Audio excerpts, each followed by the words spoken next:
You will hear a telephone conversation about booking a venue for a private event. You have 30 seconds to look at questions 1 to 10.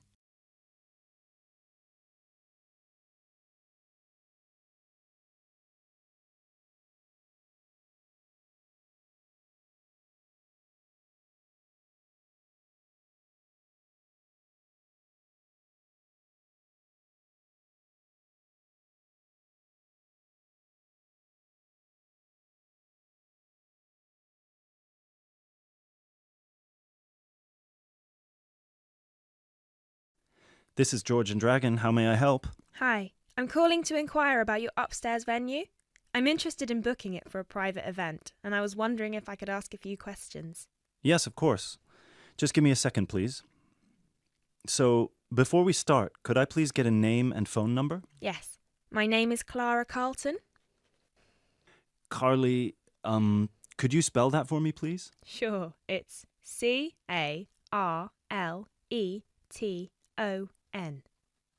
And the phone number? Well, I'm going to give you my work number as I'm booking the venue for a work event. Right. So it's 020-8322-1479. Great. So, what would you like to know? Well, I saw on your website that the price can be from £20 per hour, so I would like to get an exact quote if possible. Well, the price depends on the type of event, the date, and the number of people, and whether we will be providing food as well. Oh, it's for a retirement party for one of my colleagues. Okay. And for which date is that? Well, we were thinking next Tuesday, the 31st of May. Okay. Oh, I'm sorry, but the venue's already booked that day. We're free on Monday and Wednesday, if that would suit you. Well, Wednesday's no good, because the gentleman who's retiring will be gone by then. But Monday works just as fine. Great. You'll get a cheaper rate for Monday, too. Excellent. And how many people will there be? Well, at the moment it's supposed to be 16, but it might go up to 17. We're waiting for one of our co-workers to confirm whether they'll be available that night or not. The boardroom in the venue only has space for 15 people, I'm afraid. We've got enough standing room for about 15 extra people. Is that all right? Oh, I'm sure it'll be fine. We won't be sitting down much anyway. Would it be possible to provide 2 extra chairs just in case, though? Yes, of course. Great. And finally, will you be needing us to provide food as well? Well, we'll be bringing the cake, but I imagine that yes, we will be ordering some food as well. What are your options for nibbles? Well, we've got quite a vast selection depending on which type of menu you're interested in. We've got meat-based tapas, as well as some vegetarian and vegan options, and we've also got some sharers. Well, as far as I know, none of us are vegans, so I don't think we'll be needing that. Some meat-based and vegetarian options would be great, though. Would you like me to talk you through them, or...? Well, you do have the menu online, right? Yeah, you can find it on our website. The only thing is that a couple of options have been removed and replaced with new ones, and we haven't had the chance to update it online yet. Okay, let me just pull it up on my screen. Just a second. All right. So, in the meat-based food section, the dishes that have been discontinued are the mini fajitas and the pulled pork bruschetta. Oh, that's a shame. The pulled pork bruschetta looked really nice. Yeah, but we've replaced them with 2 new really popular dishes. We've got a trio of sliders, which is 3 mini burgers, made one each with chicken, beef, and pulled pork, and we've also got ham and cheese croquettes. Oh, that sounds nice. So I'll have 7 of the mini burgers then. I see you've also got vegetarian croquettes. Are they still in the menu? Yeah, we've got the vegetable croquette and the potato croquette. And how many croquettes are there in each dish? The vegetable one is 5, the potato one is 4. Okay, so I'll have 2 of the vegetable croquettes, and I'll also have 2 of the ham and cheese ones, please. Great. Anything else? Well, I don't know. It all looks so nice. What would you recommend? Well, what I would recommend is the simmered squid. It's slow cooked in wine and served with potatoes. I'd also recommend the hummus platters. Our chef actually makes his own hummus, and it's one of our most popular sharers. And of course, all of our salads, especially the Caesar salad, we're famous for them. Right. So I'll go for 5 hummus platters, or should I get 6? No, you know what? 5 is just fine. I won't be having any of the squid. It sounds lovely, but I'm just not sure how popular it would be with my colleagues. Yeah, fair enough. And finally, 1 Caesar salad and 1 vegetarian, the goat's cheese one. Great. And just for the final question, for how many hours would you be booking the venue?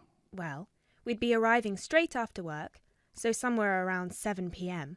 And I'd expect we'd need it until at least 9 p.m, maybe even 10 p.m, so... So 3 hours? Well, probably. But let's make it 4 just in case. Right. Great. So just give me a minute and I'll get back to you with a quote, all right? Yes, of course. Hi. So I spoke to my manager, and the total with the food and a drink starter for 17 people would come up to £318.95. Okay. But he'd be happy to offer you a 5% discount, which would bring the total down to just £303. And that includes a pint of any beer, a glass of wine, or fizzy drink for each person. Okay. That sounds reasonable enough. Let's go for it. Right. So I would just need a deposit of...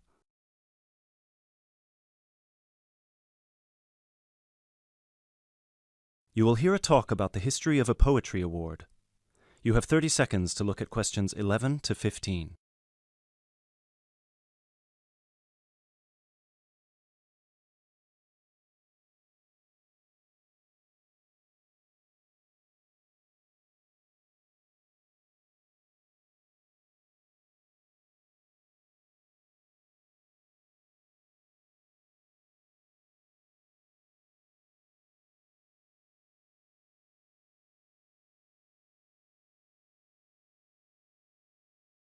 Hello, everyone, and welcome to this year's award ceremony for the Antonia Watson Memorial Poetry Award. As with previous years, the competition has been particularly fierce, and we received numerous excellent entries, so it's an incredible achievement for our 3 finalists who are sitting here amongst you, and we should congratulate them all. However, as with every competition, there can unfortunately only be one winner, and we will be announcing them shortly. Before we do, though, a few words about the award itself.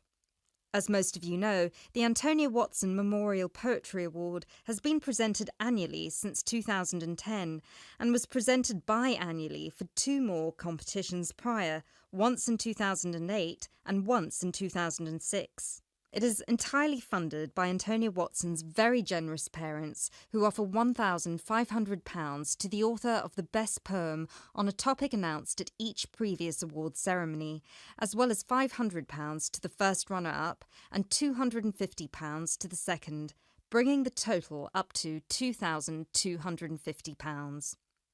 Now, a few words on Antonia Watson herself, without whom none of us would be standing here today.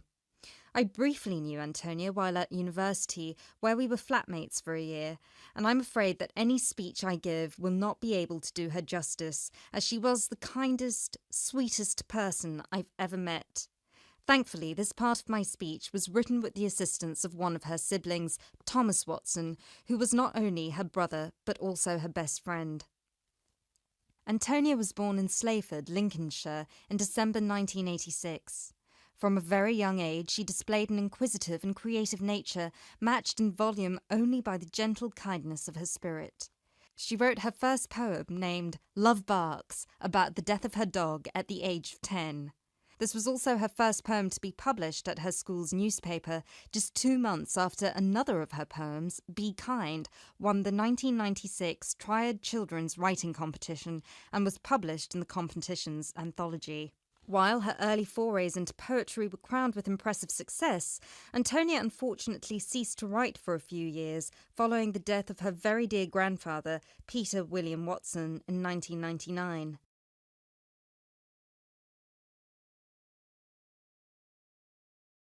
You now have 30 seconds to look at questions 16 to 18.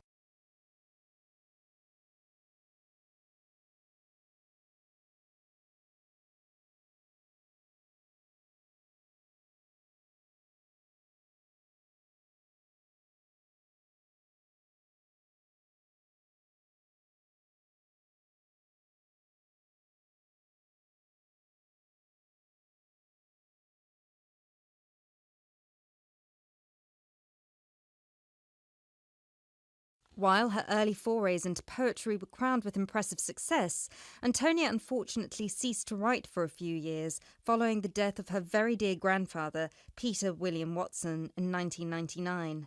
Despite her writer's block, however, her artistic nature didn't lie dormant during the next 4 years. She had an active role in various theatre plays, and she also ventured into painting.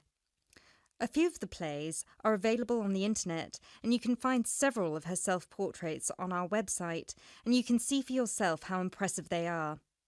But poetry, of course, remained her passion even then, which is why in 2003 she resumed writing, and her next poem, The War on Both Sides, was published in her college's journal. At the age of 18, Antonia moved to Sheffield to study English literature at the University of Sheffield. This is where she and I met, spending a whole year in adjacent rooms in a flat in central Sheffield. This is also where I met her good-natured, generous parents, Mr. and Mrs. Watson, who came to visit her regularly and always treated me like a daughter as well. Antonia and I grew very close during that period, and while we ran in different circles, we always found time for each other every week. Antonia self-published one collection of poems in August 2005. It was named Burning Stars, after the poem on page 16, which is also the date of her birthday. It was an immediate success amongst her peers at the University of Sheffield, and it was so cherished by her English literature classmates specifically that it had attracted the attention of one of her lecturers, who put her in touch with a literary agent. She had been due to begin working on her second collection right before her tragic passing in a car accident just 5 days before her 19th birthday in December 2005. You now have 30 seconds to look at questions 19 to 20.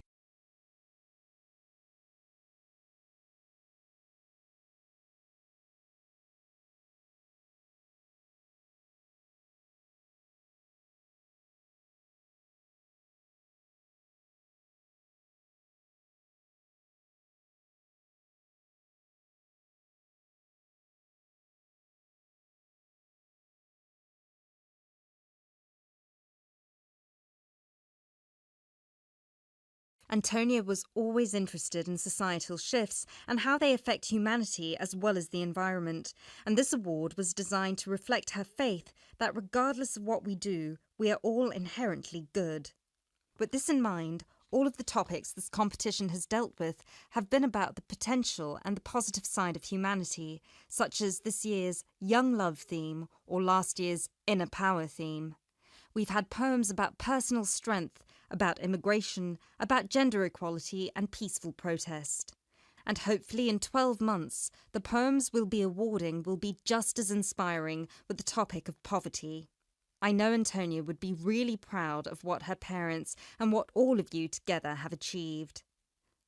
So, finally, let's get on with the actual award. As I said before, it's been a fierce competition this year, and with more than 5,000 entries, it was quite the task for our 3 judges to cut them down to just 3. But our 3 finalists definitely deserve to be here, and without further ado, I would like to.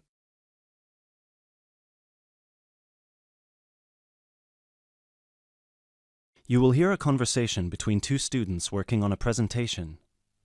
You have 30 seconds to look at questions 21 to 24.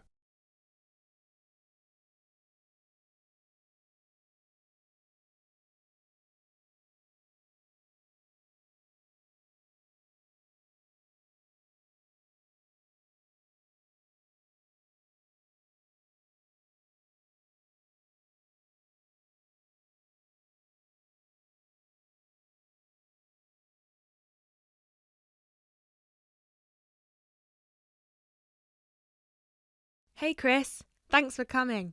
Are you ready to practice our presentation for tomorrow? Yeah, just give me a moment to switch on my laptop. There we go. Okay, what do you think? Wow, that actually looks really nice. Well done. So I've put the title up here in the middle, Reasons People Move Out of Their Parents' Homes. I thought we could start with the general graph outlining why people fly the nest at any age, and then we could break it down to age groups and social or ethnic backgrounds before we get into how our findings fit into what sociologists say about leaving your parents' house and what the effects of the timing and the circumstances of your decision can be. That sounds good to me. So we can start with the bar chart here. Do you think they'll be able to read the tiny letters here? No, which is why we'll have to read them out to them. Okay, so we could take turns then. I'd start with bar A, which says that the number one reason that young people leave home is to go to college or university. Exactly. And then I'd go on to the second bar, which gives the number of people who said they felt smothered by their parents' control over their lives and decided to get their own house to avoid that. Right. Then in bar C, we've got people who found a job and decided that it was a good opportunity to move away because of their new income. Yep, and then those who didn't feel exactly smothered by their parents per se, but more so because of the lack of room in their parents' house and the fact that their parents were around pretty much 90% of the time. Maybe we should move this bar so that it can be next to bar B, since they seem to be quite similar to each other. Well, actually, that's why I kept them separate. But maybe you're right. They would lead smoothly into one another. So that means that jobs will now be bar D and bar E. Bar E is about those who moved because of their partner or spouse. Right. And then at the end, we've got those who are pushed to leave by their parents and those who left because of a conflict at home. I guess at this point we should mention that, as expected, we had almost 0 people reply that they left home because of emancipation or abuse, despite the fact that our study was conducted anonymously. Probably because the participants didn't feel confident enough to share such private details with us. Or maybe just because there was no one in our pool of participants with such experiences. Yeah.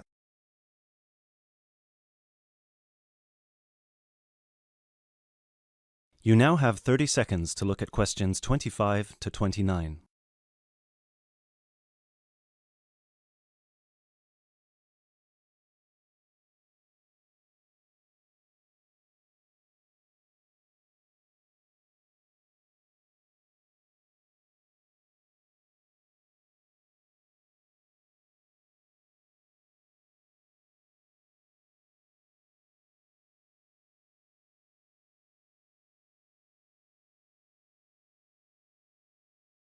So then we can break it down to age groups and show these 4 different graphs for our 4 age groups.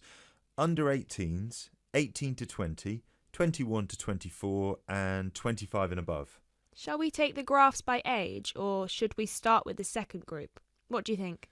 Because we haven't got that much data on under 18s, and starting with 25 and above would also feel a bit strange to me, seeing as it was our second smallest group, and most participants were between 18 and 24 when they moved out of their parents' home.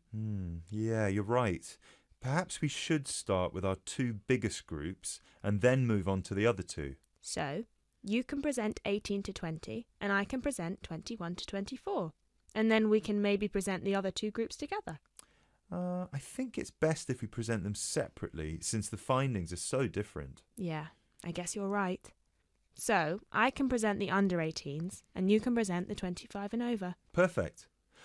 Or, wait, should we do it the other way round so it flows more naturally? Yeah, sure. And then we can include a brief note at the end for those who haven't moved out yet. Yeah, great.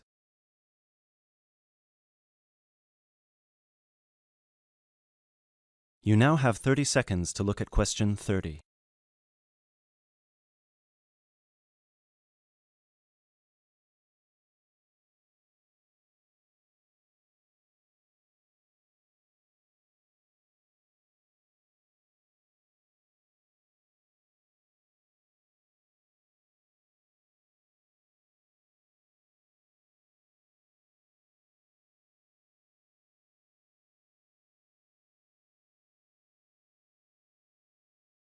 Excellent.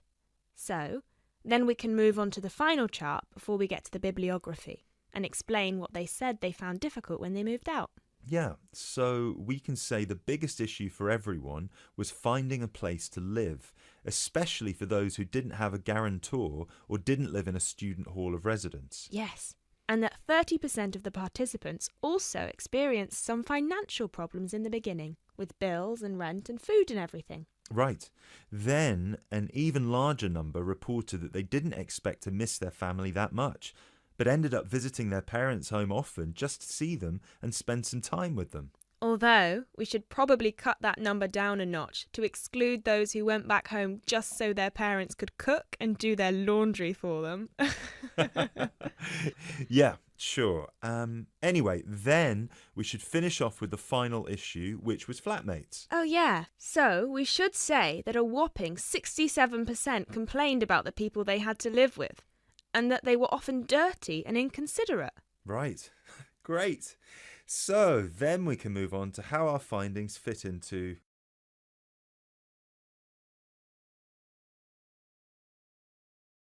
You will hear a biology lecture about tuberlaria.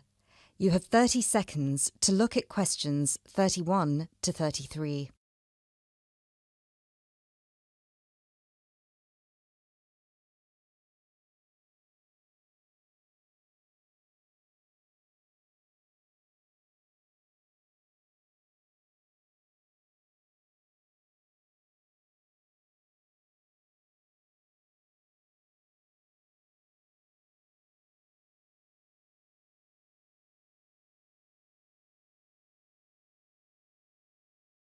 Hello, everyone. I'm glad so many people have shown up here today to hear about these fascinating little creatures called the turbolaria. My name is Dr. Baker, and I've spent 20 years researching thousands of different species of platyhelminths, what are commonly known as flatworms, both free-living and parasitic. So there are a lot of things I could tell you about these extremely interesting invertebrate, but I will try to keep it short. Turbolaria are unique amongst flatworms in three ways. The first one is that, unlike 80% of all platyhelminths, turbolaria do not need to secure nourishment from a living source. This means that they do not generally parasitize a host, but are instead found living freely in the environment. So, no need to worry about any of these little samples I've got here escaping and causing havoc. The second way in which they're different is that they are, well, they're incredibly simple. And by simple, I don't mean in terms of structure, as their structure is indeed quite complex, and I'll get to that later. By simple, I mean that they're not the brightest bulbs in the box. Flatworms in general are not known for their cognitive abilities, especially when compared with other invertebrates such as cuttlefish or octopuses or even insects. But amongst flatworms, turbolaria are by far the most primitive of the bunch. Finally, and this is a direct result of the first thing I mentioned, turbolaria tend to have a much more complicated sensory system in their head region. This includes a set of eyes with receptors that can detect light, as well as chemical sensory organs that assist turbolaria in locating food. Obviously, as other flatworms receive nutrition directly from their host, they have no need for this. You now have 30 seconds to look at questions 34 to 38.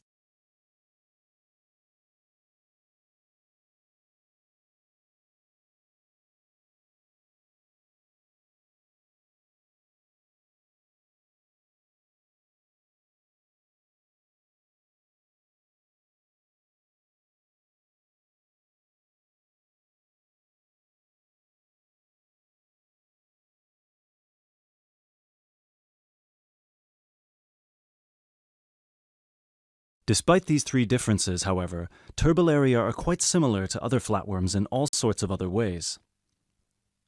First of all, as their name suggests, they're incredibly flat, which allows them to hide under stones. They're symmetrical on both sides, and they don't have a body cavity. They also don't have any specialized respiratory, skeletal, and circulatory systems. What they do have, however, and this is what I meant when I referenced their structure before, is three layers known as the endoderm, the mesoderm, and the ectoderm, as well as a head region where their brain and sense organs are located, and a spongy connective tissue that fills all the space between their organs. Finally, like most species of flatworms, they're hermaphrodites. This means that a single flatworm has a set of each gender. But don't take this to mean they reproduce alone. Their preferred method of reproduction is called cross-fertilization, which means that each flatworm fertilizes the other. I mentioned before that most flatworms need a host, but Turbellaria feed from the environment. So what do they feed on? Most Turbellaria can be found either in fresh or salt water, and they feed on small insects, microscopic matter, and crustaceans. They will pretty much eat anything they find. They have no preference on whether their food is living or dead. Also, and this is the most remarkable part about their eating habits, if they ever find themselves in a situation where food is scarce, they might also feed on themselves. That's right, they'll start eating their own body, starting with the least essential muscles and organs and working their way up. They will shrink in size until they're able to find food again, at which point they'll begin to regenerate everything they've lost. One final thing about food, and apologies in advance if I disgust you, Turbellaria don't possess an anus, which means that their mouth, which is a muscular opening on the underside of their body, has to serve as one. You now have 30 seconds to look at questions 39 to 40.